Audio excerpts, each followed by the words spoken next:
the American forces. This is why the war went on so long. And the bottom line is this: the Vietnam War was never meant to be won, just sustained. This war for profit resulted in 58,000 American deaths and 3 million dead Vietnamese. So, where are we now?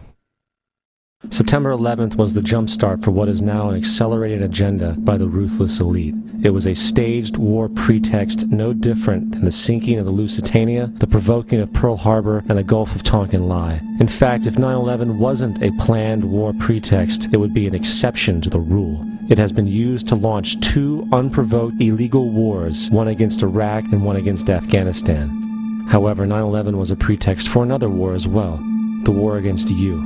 The Patriot Act, Homeland Security, the Military Tribunals Act, and other legislations are all completely and entirely designed to destroy your civil liberties and limit your ability to fight back against what is coming.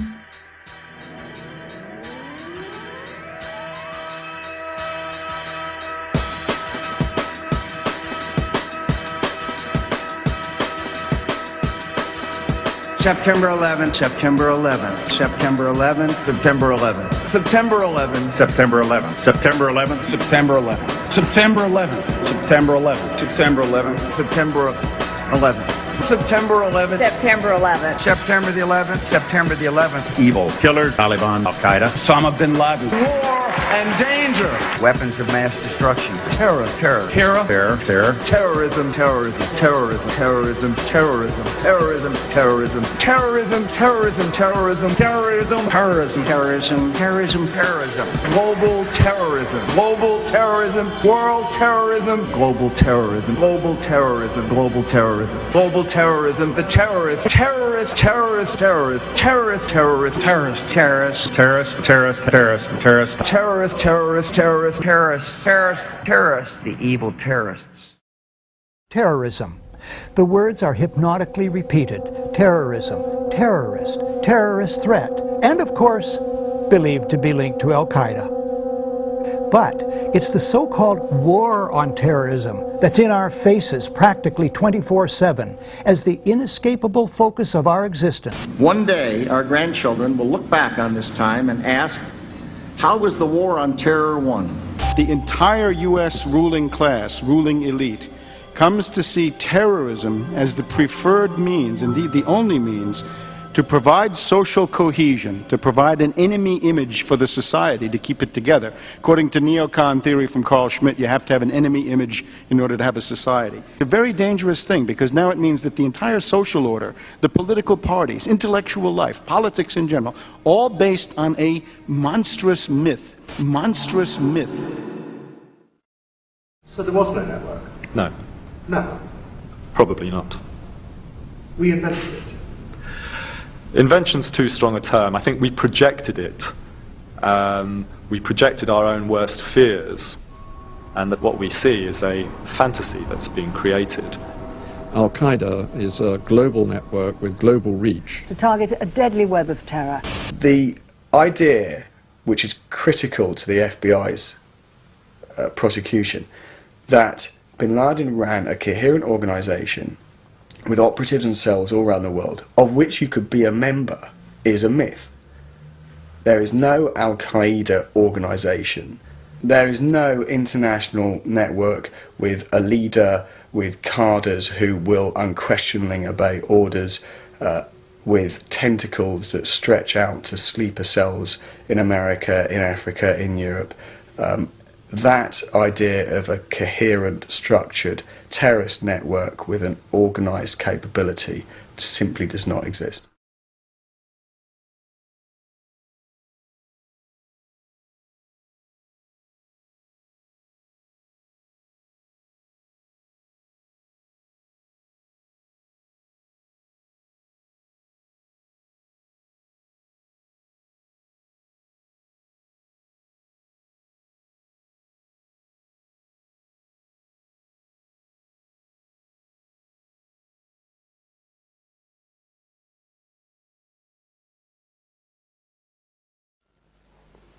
And there are several key mind manipulation techniques which are very, very powerful propaganda tools.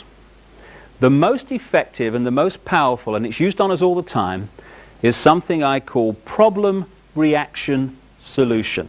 It's a cracker, this one. It's a mind manipulation technique that avoids not only opposition to what is the goal of the manipulators, it actually manipulates people to demand they do what they want to do anyway. And it's happening all the time. Once you see this technique and how it works, you watch the news and read the newspapers in a completely different light because you start to see it happening. It works like this. You start by secretly creating a problem in the world and making sure someone else is blamed for it in the public arena, in the public mind. It could be a run on a currency, it could be a government collapse. At its most extreme, it could be a war, because the two world wars in this century were funded, all sides were funded by the same people. Provable. The same people that funded the Allies in the Second World War and funded the Soviet Union also funded Hitler. Why would they do that? Why would someone want to fund all sides in a war? What is good is a war? Well, first of all, on one level, it makes vast amounts of money if you're lending money to all sides and you're also selling them lots of arms and all that stuff. But the fundamental reason for a war is to change the nature of post-war society. And what we saw in the First World War and the Second World War were massive global examples of problem, reaction, solution, which work like this. The problem's created secretly. You then use the media, which isn't difficult, to wind up public opinion in relation to your manufactured problem to the point where public opinion utters the classic words, "Something must be done, this can't go on," which is always followed by, "Give my power away, what are they going to do about it?"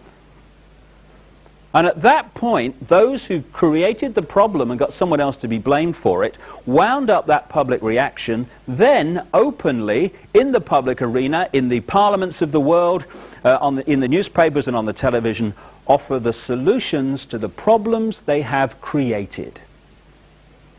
And in doing so, they get vast numbers of people to demand what they want to do anyway.